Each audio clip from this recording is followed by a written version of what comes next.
Mitt Romney is a loser, a backstabber, and most importantly, a RINO. And it all started when he came begging for Trump's endorsement. In 2012, Trump wasn't a politician, just a successful businessman with a massive following, and Mitt Romney was happy to stand beside him. In a moment that seems unimaginable now, Trump publicly backed Romney's run for president against Obama. The two appeared together in Las Vegas, where Trump praised the Romney family as a great couple, saying, "It's my honor, real honor, and privilege to endorse Mitt Romney." Romney, smiling ear to ear, gushed about Trump in return. Being in Donald Trump's magnificent hotel and having his endorsement is a delight. I'm so honored and pleased to have his endorsement. Romney told the crowd. He even praised Trump's business acumen, saying, "Donald Trump has shown an extraordinary ability to understand how our economy works. It means a great deal to me to have the endorsement of Mr. Trump." What? Yep, you heard that right. In 2012, Romney couldn't stop thanking Trump for his support. Trump's advice to Romney at the time, "Governor Romney, go out and get him. You can do it." And Trump didn't just talk the talk. He pledged to campaign with Romney and help him win however he could. With Trump's endorsement secured, Romney seemed poised for victory. But of course, Romney fumbled the election against Obama, a loss that Trump would never let him live down.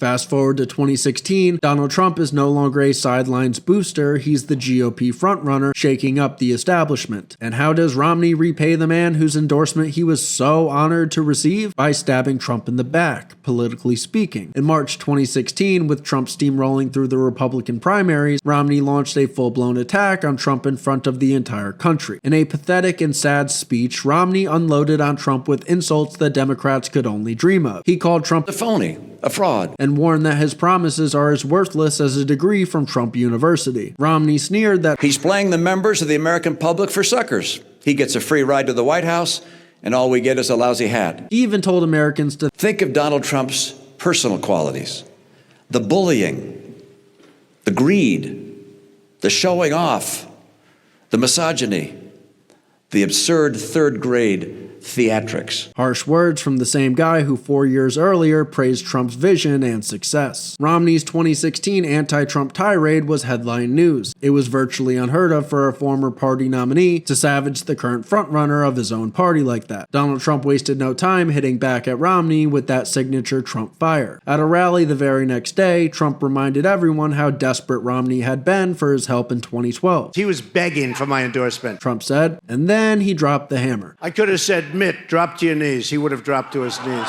Trump also branded Romney as a choke artist who failed horribly in his own run for the White House. In Trump's words, Romney choked like a dog against Obama. The feud was on, and the once friendly duo were now bitter rivals in a very public way. And it didn't stop there. As 2016 wore on, Romney kept sniping from the sidelines, even accusing Trump of appealing to racist elements after Trump's comments about a Mexican judge. Romney refused to endorse Trump in the general election and urged Americans to vote their conscience. To the MAGA faithful, Romney had revealed his true colors as a RINO, more interested in appeasing the media and the DC establishment than supporting his party's own nominee. Now here's where the Romney-Trump saga takes a surreal turn. After Trump defied the odds and won the 2016 election, who came slinking back? Bitch, you guessed it! With Trump assembling his new administration, Romney, one of Trump's loudest Republican critics, suddenly changed his tune. In November 2016, Trump graciously invited Romney for talks, even considering him for the prestigious Secretary of State position. The two men met twice, including a now famous dinner in New York City's Gene George's restaurant. Cameras flashed as Romney sat with the president-elect looking like a cat trying to swallow a canary. After that private dinner, Romney emerged to give comments, and it sounded like a whole new Mitt Romney. Gone was the Phony, fraud rhetoric. Instead, Romney offered almost effusive praise for Trump's leadership. He told reporters, I've had a wonderful evening, and was very impressed with Trump's transition. He even expressed increasing hope that President-elect Trump is the very man who can lead us to that better future. Quite the turnaround.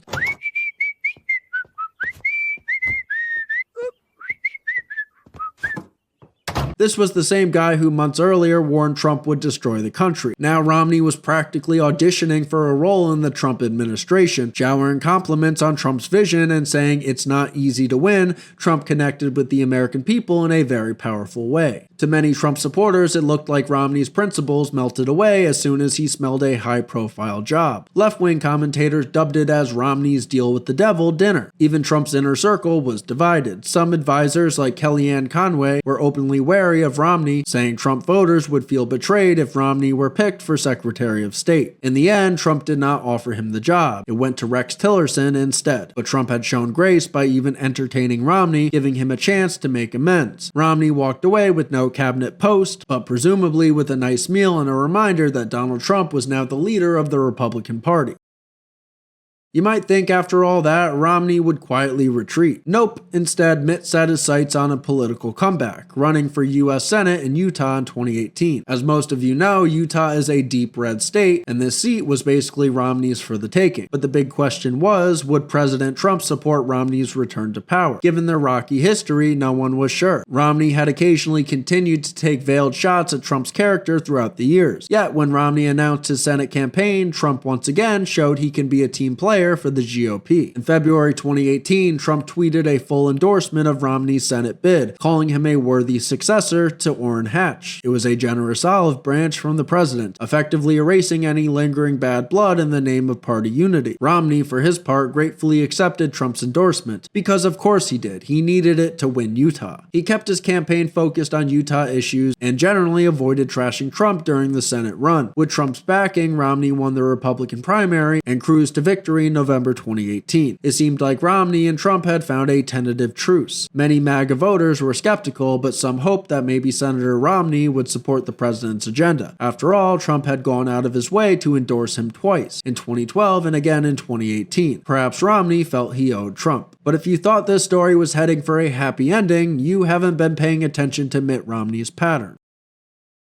It didn't take long for Senator Romney to revert to form. Once in the Senate, Romney carved out a niche as one of the few Republican voices critical of President Trump. He just couldn't resist the media limelight whenever it meant scolding Trump. This all came to a head during the 2020 impeachment of President Trump. Democrats impeached Trump for the first time over a perfect phone call with Ukraine. And as the trial moved to the Senate, all eyes were on Mitt Romney. Would he stand with his party and president or side with the Democrats? On February 5th, 2020, Romney gave his answer, and it sent shockwaves throughout Washington. In a dramatic Senate floor speech, Romney broke ranks and announced he would vote to convict President Trump for abuse of power. It was a jaw-dropping moment. Romney became the first senator in U.S. history to vote to remove a president of his own party. Romney's speech was somber and self-righteous. Citing his oath before God, he claimed, "Corrupting an election to keep oneself in office is perhaps the most abusive and destructive violation of one's oath of office that I can imagine." With that, Romney voted guilty on the first article of impeachment. He did vote not guilty on the second article, but the damage was done. As the sole Republican defector, Romney handed Democrats a talking point that they craved. For the MAGA movement, Romney's vote was the ultimate act of betrayal. After everything, Trump's endorsements, Trump's graciousness, Romney chose to side with the Democrats and the DC establishment in an attempt to take down the president. The very night of the acquittal, Trump tweeted that if Romney had fought Obama that hard in 2012, he could have won the election. At the national prayer breakfast the next morning, Trump, without naming Mitt, took a shot and said, "I don't